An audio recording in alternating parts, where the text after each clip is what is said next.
depenalisation, decriminalisation and legalisation.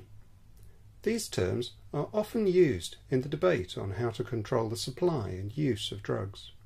There's no universal agreement on these terms, but it's helpful to explore the different ideas behind them if we're to better understand their meaning.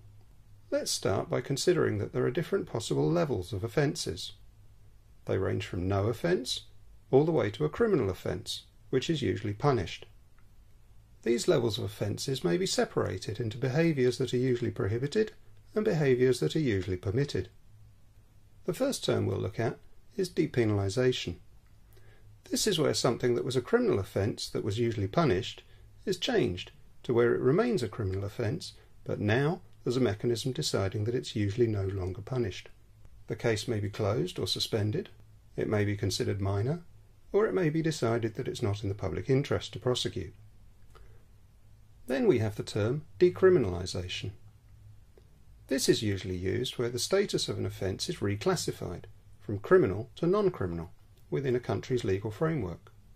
It's still an offence, it's still prohibited behaviour, which will be stopped by the police and punished, but it's no longer considered criminal. A simple example of this status is a parking ticket. Bad parking is an offence, which is prohibited and punished, but it may not be considered criminal.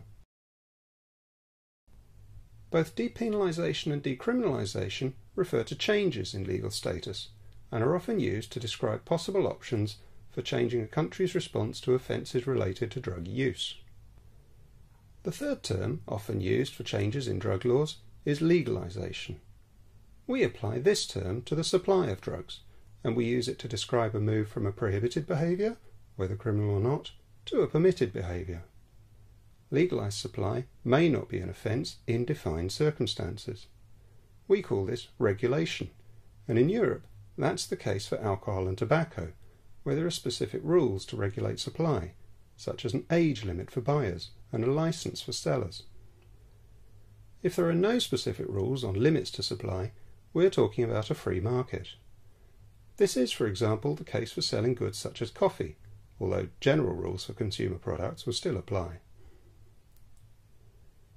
The important thing about an act of legalisation is that it crosses the line from prohibited to permitted behaviour, which depenalisation and decriminalisation do not do.